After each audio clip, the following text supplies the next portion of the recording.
History has known kings, generals, philosophers, and tyrants, but every once in a while it produces a force of nature, a man who doesn't simply live through history, but collides with it. Theodore Roosevelt was not calm. He was not cautious. And he was never quiet. He charged uphill while others hesitated. He hunted danger the way most men avoided it. He spoke with fists clenched and eyes blazing, even when his body was breaking down. This was a president who got shot during a speech and refused to stop talking. The leader who rode horses, boxed friends, challenged rivals, and reshaped the presidency through sheer willpower. But behind the myth, behind the mustache and the legend, was a man driven by fear, illness, grief, and an obsession with proving himself. So how did a sickly child become the most intense president America ever had? And what happens when raw energy collides with power? This is the story of Theodore Roosevelt. Theodore Roosevelt was born in 1858 into a wealthy New York family.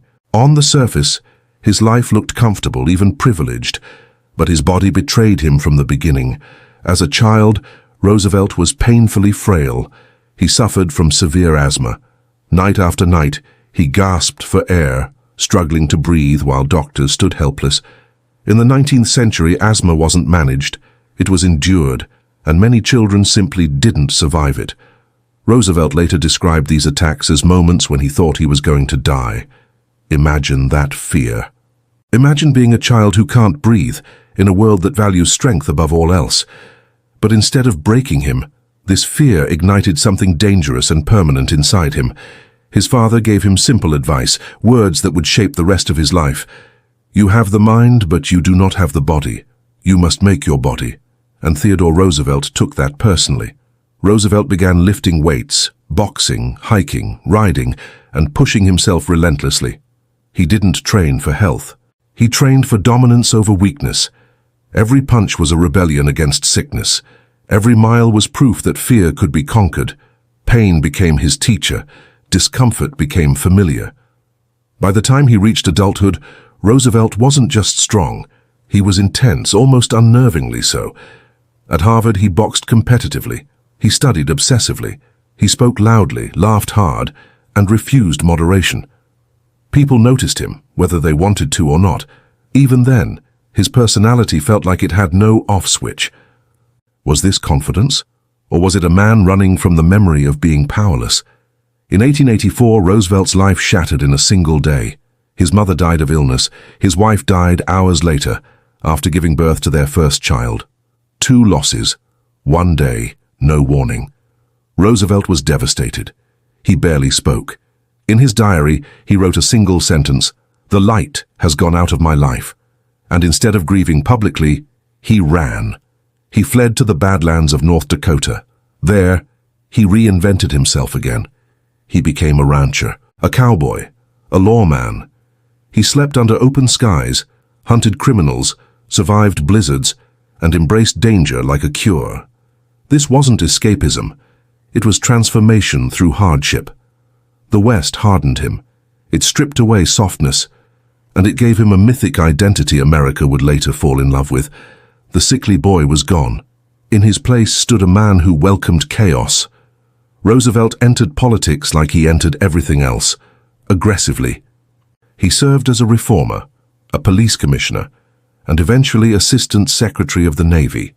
He hated corruption, he hated inefficiency, and he hated cowardice. When the Spanish-American War broke out in 1898, Roosevelt didn't stay behind a desk. He resigned. He formed the Rough Riders, a volunteer cavalry unit made up of cowboys, Ivy League athletes, Native Americans, and outlaws. And he charged up San Juan Hill under enemy fire. That image alone made him a national hero. A politician who fought, a leader who bled. Leader. America was captivated, and Roosevelt understood something crucial. In a restless nation, intensity sells. In 1901, Roosevelt became vice president to William McKinley. Many in Washington saw this as a way to sideline him. He was too loud, too unpredictable, too dangerous. Then McKinley was assassinated. At just 42 years old, Theodore Roosevelt became the youngest president in American history. Suddenly, The man built for chaos held the most powerful office in the nation. And he wasted no time. Roosevelt didn't believe the presidency was ceremonial. He believed it was a weapon. He expanded executive power aggressively. He confronted monopolies and broke up massive corporations, railroads, oil giants, banking trusts. He believed unchecked wealth was just as dangerous as unchecked government. This shocked the elites. A wealthy man attacking wealth, a president taking sides with workers. He intervened in labor strikes. He regulated food and drugs. He protected land and wildlife on an unprecedented scale. National parks, forests, wildlife refuges, over 230 million acres preserved, all because Roosevelt believed the future mattered more than profits. But make no mistake, he was not gentle.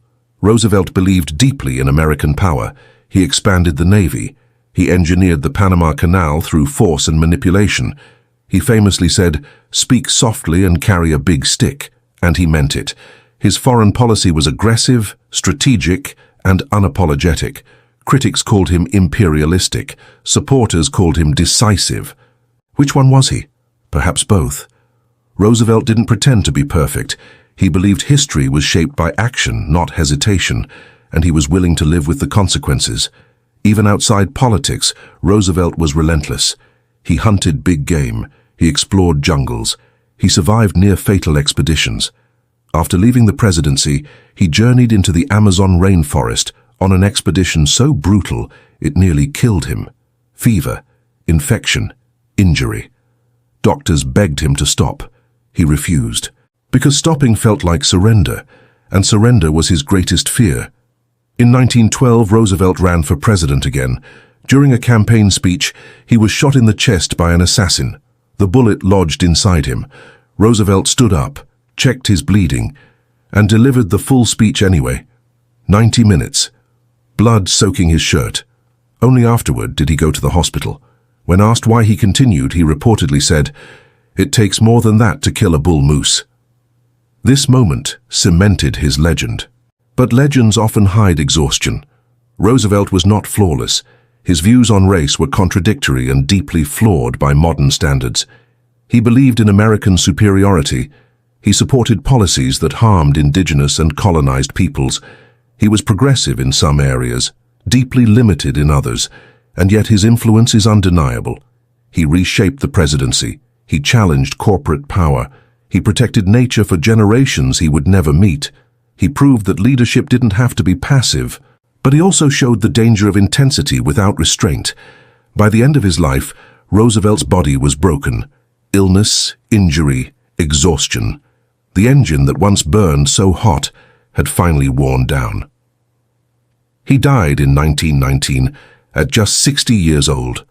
One observer famously said, "Death had to take Roosevelt sleeping, for if he had been awake, there would have been a fight."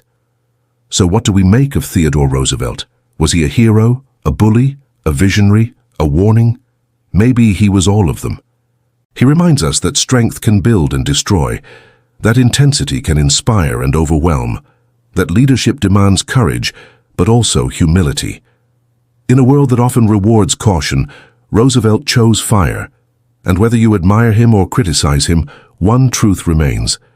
America was never the same after Theodore Roosevelt, and history still feels his footsteps charging uphill.